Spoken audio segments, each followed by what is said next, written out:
انسان جس طرح دوسرے کی نظر سے متاثر ہوتا ہے، جس کو نظر لگنا کہتے ہیں، وہ دونوں قسم کی ہوتی ہے، نظر حسد بھی ہوتی ہے اور نظر محبت بھی ہوتی ہے۔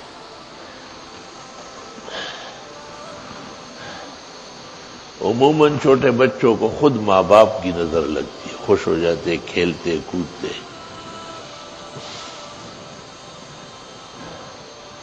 اس طرح انسان کو اپنی نظر بھی لگتی ہے۔ حدیث شریف میں ہے کہ بہت سارے راز اور اسرار صحت، حیات اور عزت کو محفوظ رکھو۔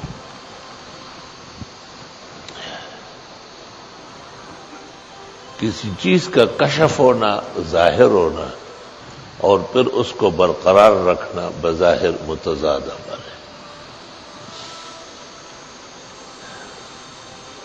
اور یہ بہت ہی پونجی و خزانے کی بات ہے۔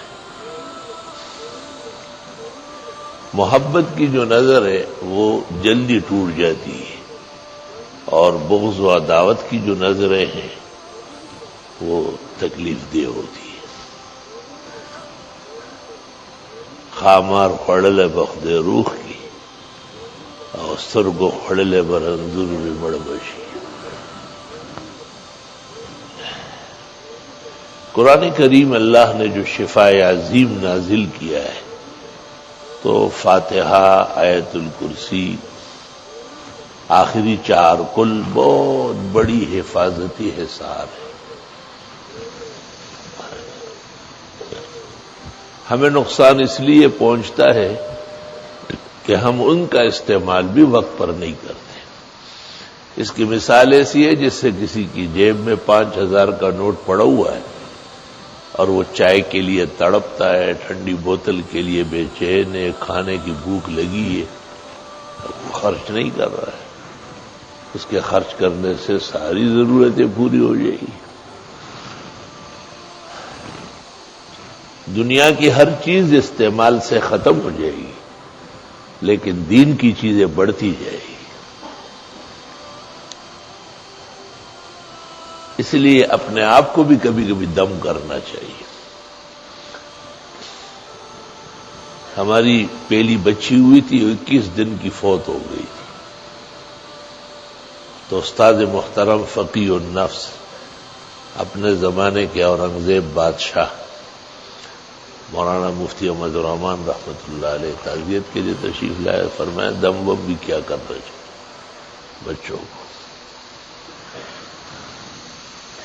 چنانچہ حضرت نے کچھ کلمات ارشاد فرمائے اور ان کا اہتمام کیا گیا، تو پھر جتنے بھی بچے ہوئے سب صحیح سلامت رہے۔ فرق پڑتا ہے۔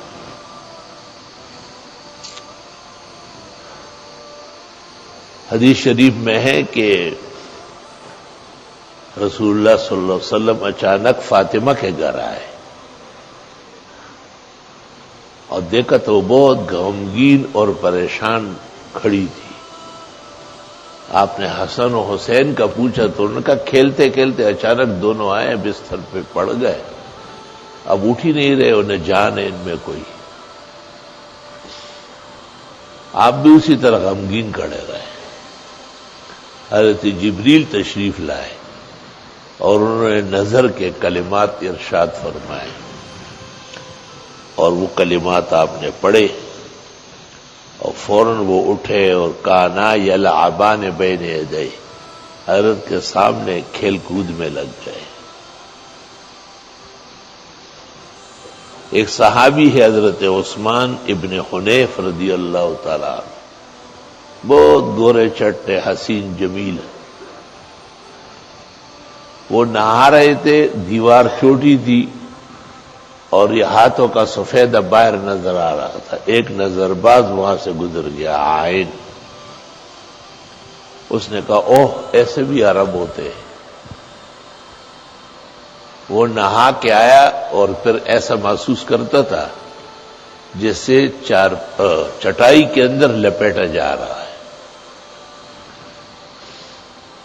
جناب نبی کریم صلی اللہ علیہ وسلم کو اطلاع کر دی گئی آپ تشریف لائے اور آپ نے معلوم کیا کہ کون گزرا ہے. ایک شخص کا پتہ چلا، اس کو بلایا، اس نے کہا میں نے دیکھا اس کے گورے گورے ہاتھ تھے، مجھے بڑے اچھے لگے.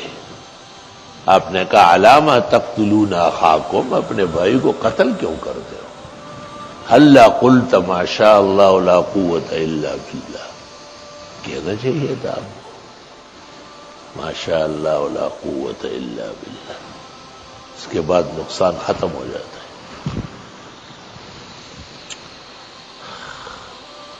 ایک پیغمبر نے اپنی قوم کو دیکھا اور ان کو بہت اچھی نظر آئی، ان میں اموات شروع ہو گئے. حق تعالیٰ نے کلمات القاء کیے کہ یہ آپ کو پڑھنا چاہیے، ایسا نہ دیکھا جائے. پوری زندگی پڑھنے پڑھانے کی ہے، بس پڑھتے رہو تو چلتے رہو. جہاں پڑھنا چھوڑ دیا وہاں رک گئے اور قسم قسم کے مصائب و آلام پہنچنا شروع ہو جائے گی.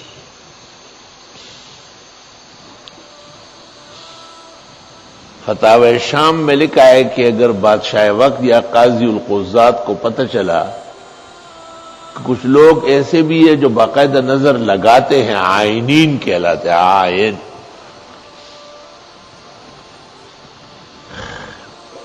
تو ان کو قید کر لے، جیل میں ڈالے اور ان کو وہی کھانا کپڑا ضروریات دے تاکہ باہر لوگ آرام سے رہیں. اس فانی زندگی میں میں نے کئی لوگوں کو ایسا دیکھا ہے جن کی آنکھوں میں کلاشنکوف اور سینکیا اور زہر بھرا ہوا ہے. سرگی دندی تماچی دی اور زد پڈکو تماچو اشتلے تو خد چسترگی دی وڑی دی اور کچر تغٹے ہوئے خوڑے بدو. حضرت صلی اللہ علیہ وسلم ممبر پر تشریف فرماتے، حسین جمیل تھے، اور اللہ نے کائنات کے اندر ایک منفرد ہستی پیدا فرمائی تھی. انبیاء سارے حسین جمیل ہوتے، بے عیب ہوتے،